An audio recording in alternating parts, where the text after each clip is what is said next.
And our Jack Mohammed, we know, is live in Lewiston. He's with Lewiston Mayor Carl Shaleen and a Lewiston City Councilor, Jack. Hey, that's right, Amanda. I am here live outside City Hall, where we just got done with a press conference that, really ultimately ended this long-lasting search over Robert Card, the alleged gunman who reportedly shot and killed 18 people here in Lewiston, set a wave of national media here, sent an absolute tragedy onto our community. Still families working to grieve the loss of those loved ones. It was kicked off by Governor Janet Mills, who then tossed it over to Department of Safety Commissioner Sawchuk, and then brought it over to Lewiston Police Department Chief David St. Pierre. Speaking of Lewiston, we do have several city leaders with us. I'm going to bring in City Councilor Scott Harriman, who was there, and also, I believe, just like dozens of families, hundreds of families, thousands of families throughout the state anxiously waiting the outcome of this. When did you find out, and how do you feel now that the suspect was found dead? Just greatly relieved, really. It's been really a hard couple of days for Lewiston and the surrounding area, and hopefully everyone can sleep a little bit better tonight. Did you when you were walking through today, this morning, going on to day 2 or 3 of this search now, what was going through your mind? Did you ever feel a sense of hopelessness? It was getting a little bit that way, where it had been this long. Things I've been hearing on the news are that this is pretty unusual for a manhunt, for it to go on this long.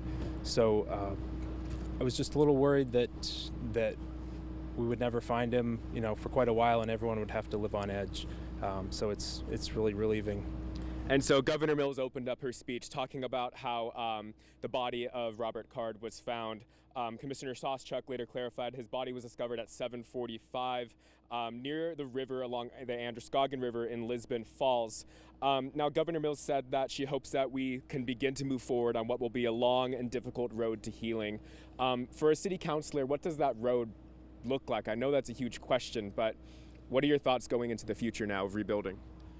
I think generally just making sure that we remember that we're one big community here, and we all need to help each other out and just be kind in everything that we do. Awesome. Thank you so much, Counselor. We really appreciate your time. Thank you for waiting patiently, as all of you watching at home have been waiting patiently for any updates we have had from law enforcement over the search for the suspected gunman who claimed the lives of 18 people. I want to bring in now, hopefully if he's around, Mayor Carl Shaleen, who has also been patiently waiting, just as we all have. Mayor Shaleen, I'm going to have you step a little bit into the light here and join me. Again, we are bringing you live to News Center Maine, talking about your reaction to what happened. Tell me, what are your thoughts right now heading into after we're hearing this press conference that the body of the suspect was discovered in Lisbon Falls? Yes, I'm incredibly relieved and incredibly thankful to Lewiston Police, Maine State Police, and all of the other agencies and everyone who worked on this tirelessly over the past few days. As mayor of the city of Lewiston, what has that feeling been like, knowing that the 10th largest mass shooting in U.S. history has descended upon your town, your city of 40,000 people, these past 55 hours? I can't imagine what that's like as a leader to be thinking of right now. The violence that happened this past Wednesday was incredibly tragic, but Lewiston is a very strong city. We're resilient, and I had no doubt that we were going to get through this. Definitely. Mayor, for people watching right now, fear was a way to describe it, at the very least, throughout these last few days here.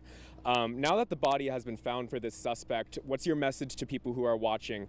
Families specifically. We know that one of the victims in this gun violence was a 14-year-old at the bowling alley with his father. Absolute horrific tragedy. What's your message to families watching? I mean, our city is incredibly broken for the victims and their families, and I'm glad that now we can begin the healing process. And I'm sure we all are really glad that we could begin this healing process on just this tragedy that's fallen in our community. Is there anything else you want to say to the people watching? I appreciate everything that the residents of Lewiston have done. It's been incredibly I've been incredibly proud of our city over the past few days and the love that our residents have shown for each other. Sounds good, Mayor. We appreciate your time. Again, you guys were hearing from Mayor Carl Schelin from his reaction after we just had a press conference where Governor Mills opened up saying that they did discover the body of the suspected gunman who shot and killed 18 people here in Lewiston. Largest mass shooting of this year, 10th largest mass shooting in the nation's history. Lots of work to pick up the pieces of what's left here, but we do know that a piece of this puzzle has come together tonight, and for those families watching, knowing it's going to be interesting to see their reactions over these next several weeks here, next coming days over what's happened here. But for now, we are still waiting to hear more information also because police did leave off by saying they hope to host something in the coming days where we could be asking more Q&A about their search efforts leading up to finding the body of Robert Card. Again, he was found around 7:45 this evening along the Androscoggin River in Lisbon Falls. Commissioner Soschuk said he was found with a self-inflicted gunshot wound. And pretty soon after the next couple of hours, they said that they informed the family members. They also informed the family of Robert Card as well before bringing that information to the media here tonight. Still lots of questions leading up to the search effort, and also lots of concerns and questions about what happens afterward. For now, we're live in Lewiston. We'll throw it back to you guys, Brian and Amanda. Jack Mulwood live outside Lewiston City Hall tonight, where we did just have that briefing from the governor and law enforcement about the discovery.